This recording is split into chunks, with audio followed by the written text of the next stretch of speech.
So I was looking at welding helmets, and they've advanced a lot since I last had a reason to use them and do welding years and years ago. I looked on Amazon, YouTube for reviews. I've looked at Lincoln helmets, I've looked at Miller helmets. They get quite expensive. I'm not going to be welding every day, but I have bad eyesight already, and I don't want to take a chance on going blind by getting the cheapest helmet. So I was going to get a Lincoln helmet from the local Home Depot. It was like 150 bucks. It looked like a decent helmet. It took AAA batteries, and I had a store credit. I went to go pick it up today, and I had watched a video yesterday on a guy that had gotten one of these Vulcan helmets, and there's not a whole lot on them video wise. So I compared that to the Lincoln. And I've seen one other helmet on Amazon that had the new Real View lens technology, but in the reviews or comments on Amazon, there's a couple of them that said that they were in mid-weld and it shut off and they burnt their eyes, or they had welded and didn't notice that it shut off or whatever, but they had UV burns on their eyes. So, and I think it was like 60 bucks, so it was a cheaper helmet. So I got to looking at the Vulcan ones, read the reviews for them. They've got pretty good reviews. I wasn't gonna buy Chicago Electric welding helmets because of the, replacing the battery issues, and it had a small viewing window. I wanted a larger viewing window with some options, and I wanted a good headset with a durable helmet. So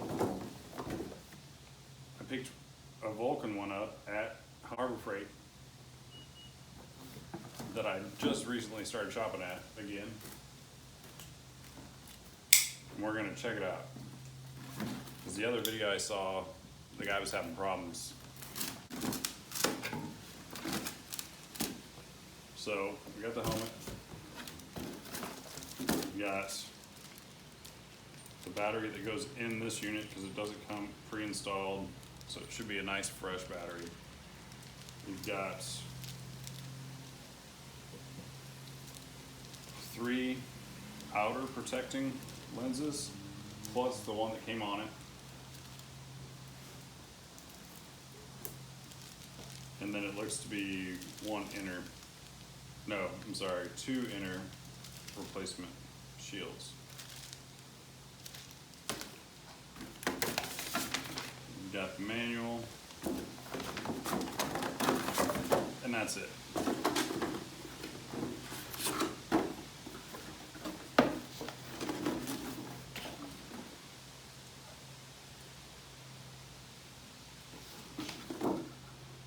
You can pause it, check it out if you want, or you can just look it up online. So it says it's got a 10.1 square inch viewing area. The shade adjustment, 5 to 8 for cutting, 9 to 13 for welding, and 3 is your resting or grinding. Switching speed is 1/25,000th of a second. Light to dark state. Weighs 20.6 ounces. Operating temp is -10 Celsius to +55 Celsius, or for us here in the States, 14 degrees Fahrenheit to 131 degrees Fahrenheit. Battery types is CR2450. They're easy to get. Meets ANSI Z87.1 plus CSA Z94.3. Let's see. So it's got 5 lens covers total. You can get an optional magnifying lens. It's not included.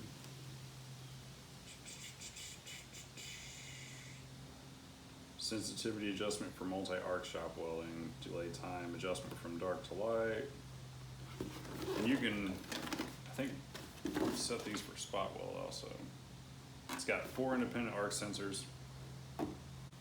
In the RealView technology, it says lens technology combined with a 1:1 to half optical clarity rate ability of weld puddle and reduces eye strain. Okay, it's enough reading. So, you got a protective cover on here and on the inside, but this pops out.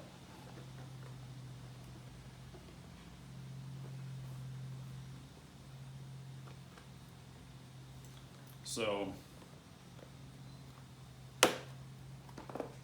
your screen's in here.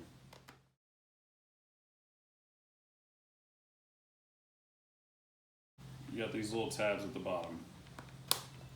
Slide them inward.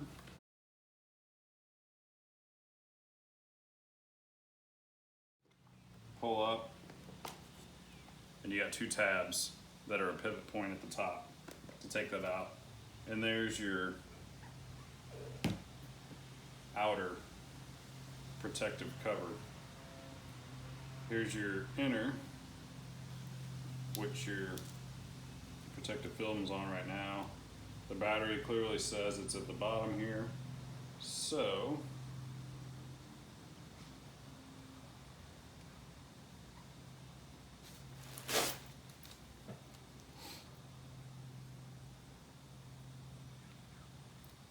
it's got tabs in the front that are holding it in this locking case. There's your battery slot right here. Go ahead and put that in.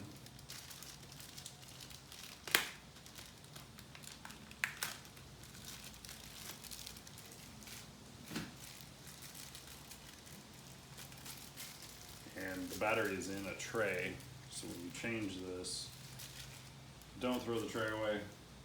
Hopefully if you're welding, especially with 230, you will be smart enough not to do that. It slides in, the low battery test light came on for a second. So, I'm going to show you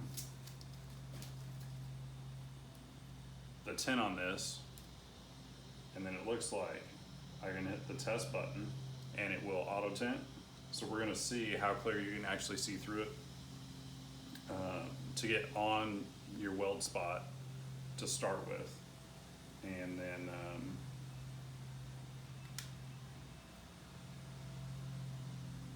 we'll do some other stuff to show you how it works.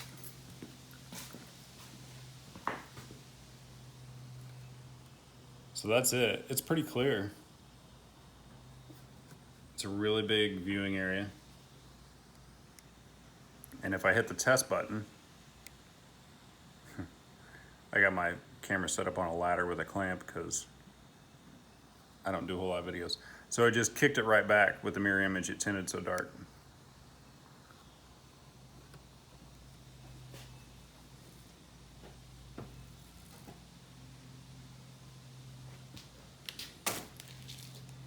So that shade setting was on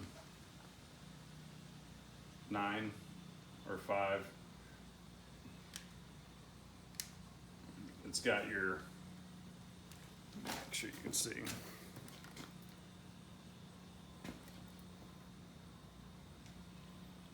You got your weld setting right here. It's a switch. You switch that on, or it's got grind on the bottom. You can switch it down. The switch is pretty tight.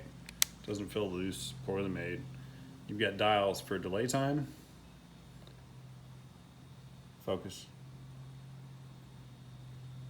There we go. Kind of, maybe. Delay time. And then you've got your sensitivity. See if it'll focus again. Here's your battery indicator right here. This is got the little pull-out slot to do your battery tray.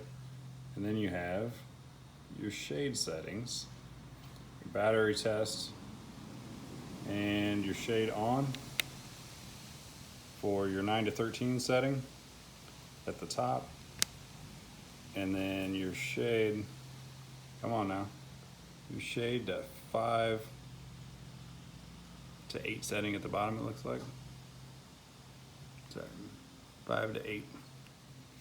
So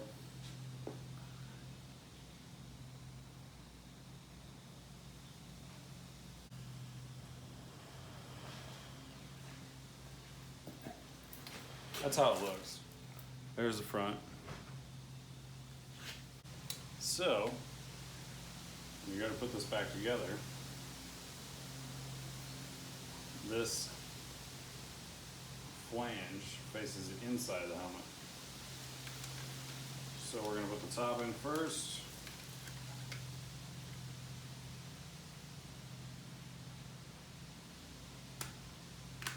Snaps in place. You've got your slide latches here to lock it in. This must be the mounts for the magnifying, I would imagine. So it's going to go in the 2 pivot points up top, slide down into place, and then you're going to slide these 2 little guys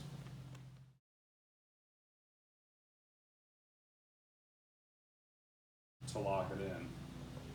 And then it's good to go.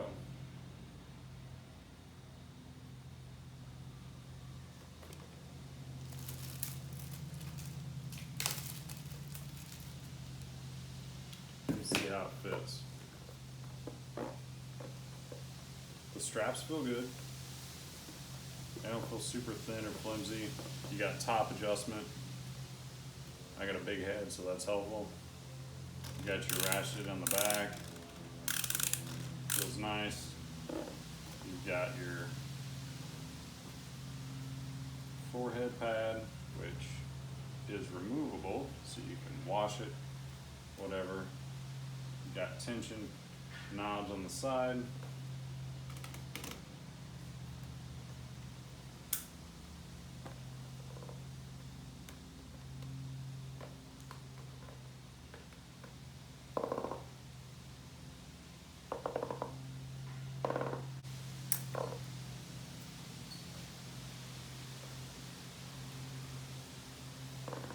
It feels good. Greased my head well. Wasn't super hot, and it's flexible, so it'll take some abuse. Looks like it wouldn't be hard to change out the headgear if you really wanted to change it over, if you had a spare for your helmet you already liked.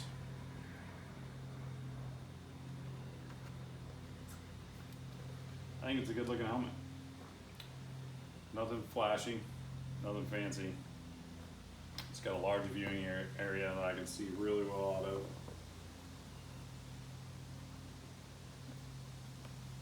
of. We'll give it a test here in a little bit on the next video.